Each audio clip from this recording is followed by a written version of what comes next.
If the federal government, the U.S. government, defaults on its loans, it not only looks bad here at home and causes chaos here in America, but it's going to cause a whole host of problems around the world. Hey guys, on this video, I want to explain to you exactly what the debt ceiling is and why this is so important. And I'm going to give it to you in plain language so it's easy to understand. $31.4 trillion. That's the current U.S. debt right now today. And that number is going up by tens of thousands of dollars every single second. The first thing you got to know, guys, is the U.S. government could completely run out of money in the next few weeks. Unless, now hear me out on this, unless the U.S. government allows itself to borrow more money. And they allow themselves to borrow more money by raising the debt ceiling from where it's at right now and raising it up. When Congress allows the debt ceiling to be raised, then the federal government can then borrow more money. Now, the $31.4 trillion debt ceiling that we're at right now, we reached that debt ceiling back on January 19th of this year. And Congress has until the early part of June, just in a few weeks, to come to an agreement on whether or not they're going to raise that debt ceiling again or not. And when they don't do it, they'll be at a stalemate in Congress. And that's when things can get really, really ugly. And just so you know, Congress has never not raised the debt ceiling. So the debt ceiling has gone up and up and up and up for hundreds of years. Now, if we do come to a stalemate and Congress decides not to raise that debt ceiling, the U.S. could default on all of its debt for the first time in U.S. history. And I'm going to explain what that means. And oh, by the way, when I say debt ceiling or debt limit, those are the same things. Those two terms are used kind of interchangeably. So how did we get here? Let me explain to you exactly what the debt ceiling is. The debt ceiling is a law. And we know that Congress makes laws. It's a law that limits the total amount of money that the government can borrow to pay its bills. Again, the debt ceiling has never not been raised. It's always gone up and up. So if this time around the debt ceiling doesn't get raised and increased, well, it would be new territory for all of us and it would cause a lot of problems. Because if the government can't pay its bills, that means the government can't pay things like the salary for federal workers, which is over 2 million people. It can't pay pensions. It won't be able to pay military salaries, Social Security, or Medicare. And it wouldn't be able to pay people who are receiving food subsidies from the Supplemental Nutrition Assistance Program, we call SNAP. As well as it means the government wouldn't be able to pay interest on its national debt. And it wouldn't be able to pay tax refunds or interest on the bonds that the government has issued to individuals in other countries. So this thing would get large, really quick. Now, to stay on the issue of bonds, a U.S. Treasury bond is a loan from the person who buys the bond to the U.S. government. Or it could be the country who buys the bond from the U.S. government, right? So a bond is a loan from the person or country who purchased the bond to the country that it bought the bond from. So the U.S. government issues bonds and the government has to pay interest on these bonds back to the bondholder, who could be an individual or the bondholder could be a whole country. And that would be a problem if the U.S. government couldn't pay those bondholders back because of defaulting on their loans. Now, as I mentioned, the debt ceiling that we currently have at $31.4 trillion was breached back in January of this year. And the U.S. Treasury Department used what they called extraordinary measures to provide the U.S. government with more cash while it tried to figure out what it was going to do. So in 3 or 4 weeks from now, that time frame will expire. And that's why this is up against a crunch right now. So basically right now, the U.S. government does not have enough cash on hand to pay its bills and meet all of the spending commitments that they've already committed to. That's why the U.S. government has to use debt to make up the difference between their revenues and their expenses. Because what's coming in, revenues, is lower than the U.S. government's expenses that's going out. And so to make up that difference, the government says, hey, we have to raise that debt ceiling so we can now borrow more money to pay the expenses that we have. And basically to pay all of our financial obligations, we've got to have more money and we need more debt. So we got to raise that ceiling to get that extra cushion of debt to fund the government. Now, as I said, in January of this year, the U.S. Treasury Department said they would go about using extraordinary measures. Now, these extraordinary measures included obtaining or borrowing a cushion of roughly $800 billion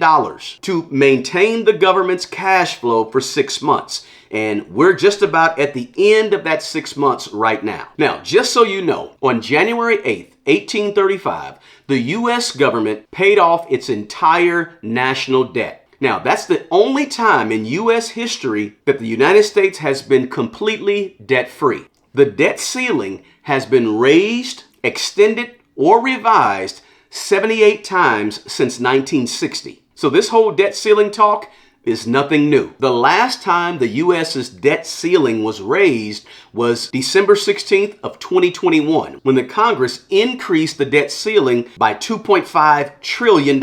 And that's what brought it up to the $31.4 trillion we're at right now. Now, let me say this, just so you know this, guys. If the federal government, the U.S. government, defaults on its loans and can't pay Social Security benefits, can't pay Medicare benefits, can't pay its workers, can't pay military workers, can't pay people that are utilizing SNAP for food assistance, etc., can't pay bondholders, can't pay interest on the debt. If the U.S. government defaults on all of that, it not only looks bad here at home and causes chaos here in America, but it's going to cause a whole host of problems around the world internationally in terms of America's position as one of the leading economic forces on the earth, because the U.S.'s credit rating is going to go down. Now, let me explain that. Countries all over the world are given a grade and what's called a debt rating. And this sovereign credit rating is basically just an independent assessment of the credit worthiness of a country. And every country has a rating, right? Just like you have a credit score, countries have a credit rating. And these sovereign credit ratings, they give investors insights into the level of risk that's associated with investing in the debt of a country.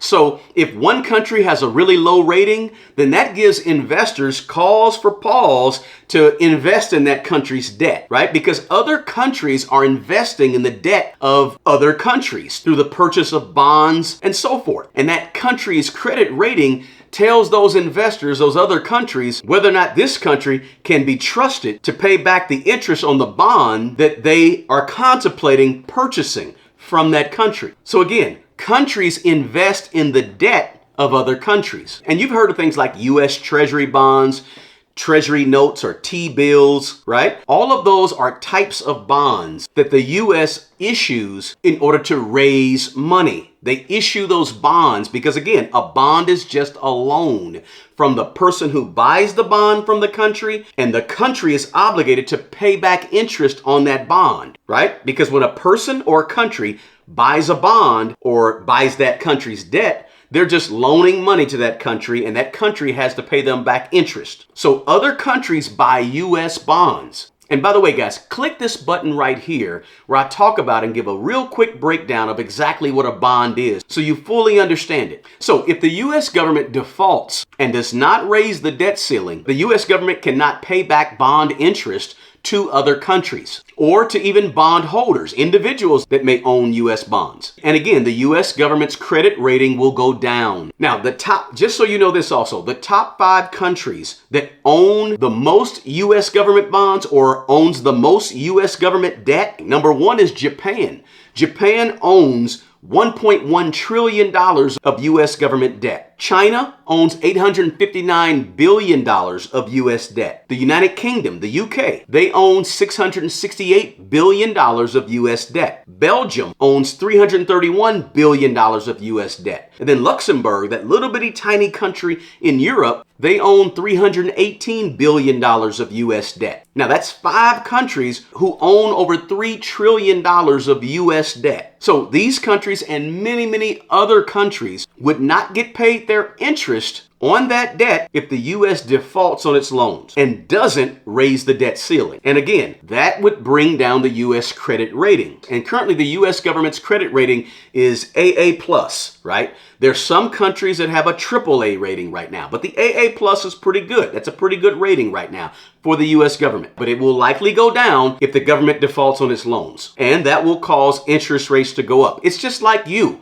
If you don't pay back a loan that you owe, your credit ultimately will go down, right? Your individual credit score goes down. And then the next time you go out to buy something, you have to pay a higher interest. And now money would cost more for you to borrow. The same thing happens with a government. Their credit rating goes down, interest next time goes up. Same exact thing. So not being able to raise the debt ceiling doesn't only affect what happens here at home, but it affects international economic relationships of the U.S. government around the globe. So just to recap, guys, the debt ceiling is a law from Congress that limits the total amount of money that the U.S. government can actually borrow to pay its bills. And if the debt ceiling is not raised from 31.4 trillion higher, it means that the government won't have more debt that it can borrow to pay its bills, which is a long list of things that we all sort of take for granted and we think they automatically appear out of nowhere. Well, no, that money is coming from somewhere. So all those things would be affected if the debt ceiling is not raised. Now, there are people out there that say we need to get rid of the debt ceiling altogether because it serves no real purpose other than to have these fights in Congress every couple of years about whether or not we're going to raise it. But as you guys know, the debt ceiling always has gotten raised, and we've never defaulted on loans as a country. So some people say the debt ceiling is for nothing. It doesn't hold the U.S. Congress or the U.S. government